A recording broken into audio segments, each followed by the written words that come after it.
doing for a living is actually endangering people's lives, and that what you're doing is really not in the best interest of humanity. Because then receiving that paycheck really feels hurtful, and you wouldn't be able to do that. So you justify it.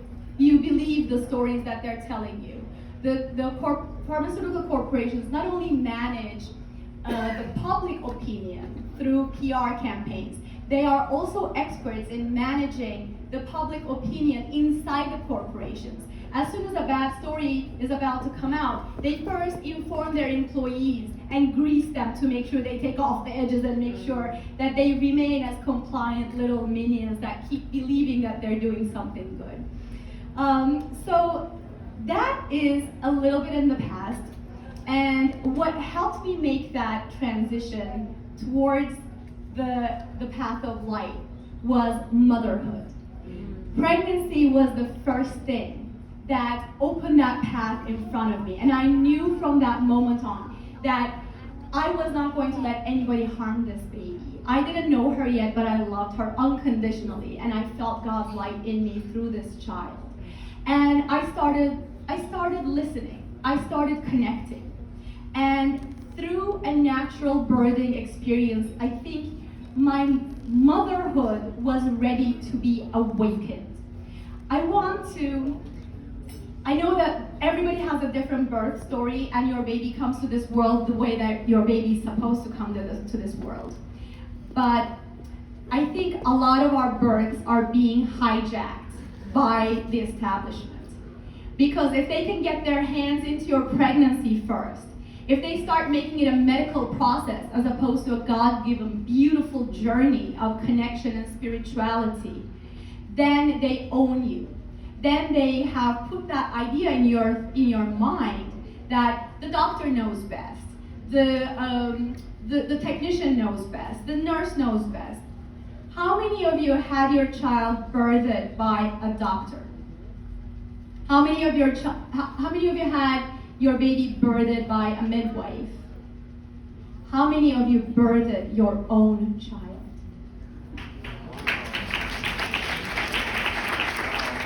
I birthed my own child. Wow. I birthed that child. I birthed two of them. The first one was in a hospital, and they tried to hijack that birth from me.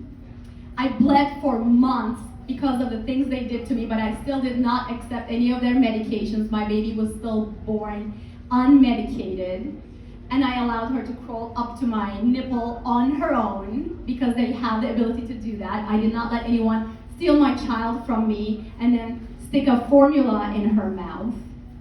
So I had that initial connection. And because I had that initial connection, when the nurse came and wrapped up my baby and put the baby in the sleeper on the side and said, "You're tired, why don't you take a nap and the baby will be okay here?" I felt a little uncomfortable. And then the nurse left and I heard my baby do this. Immediately I flew from the bed, grabbed that baby, turned her over, put her chest to chest at a 45-degree angle, tapped her in the back. I listened to my maternal instinct. Nobody taught me this.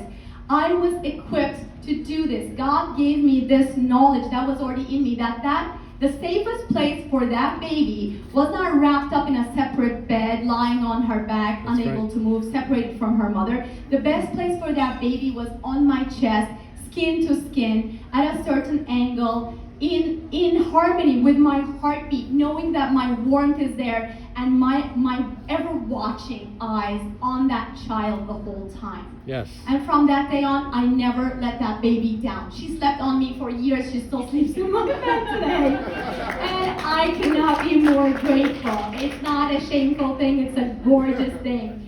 She's a well-adjusted, beautiful human being, completely connected. The day we came from the hospital, I was in that position with my baby on my chest again. And I remember this because it's such an ethereal moment I will never forget. It was daytime, I was fully awake, and I felt the space open up, light pour in. I felt my whole body rip open from my head, my heart, my whole body open up while my baby's lying on my chest.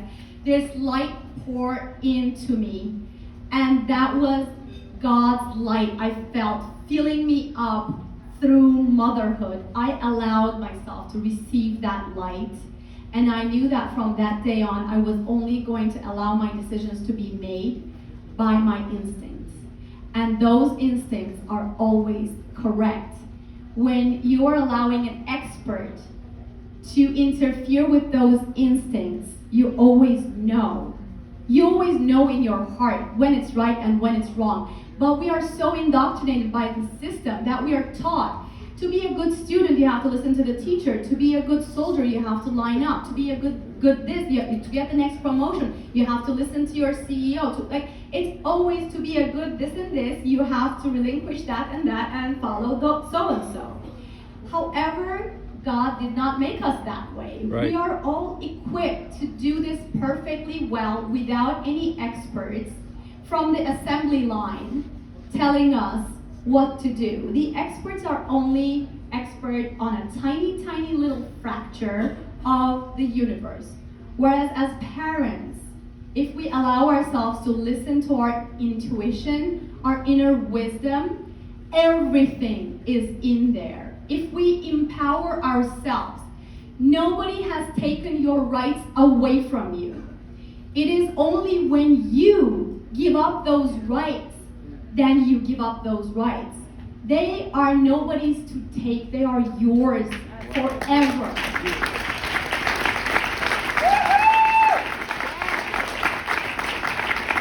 And I know you know it in your heart, in every cell of your body, you feel this. Because humanity didn't come this far out of a coincidence. Humanity came this far because we are the result of a perfect design. And that perfect design does not need experts or interference or middlemen. That perfect design put you in charge of your own destiny and of mothering and fathering your own children. Everything you need is in there. In your body, in your heart, in your soul, you must know that you are a perfect reflection of the universe. And the universe is abundant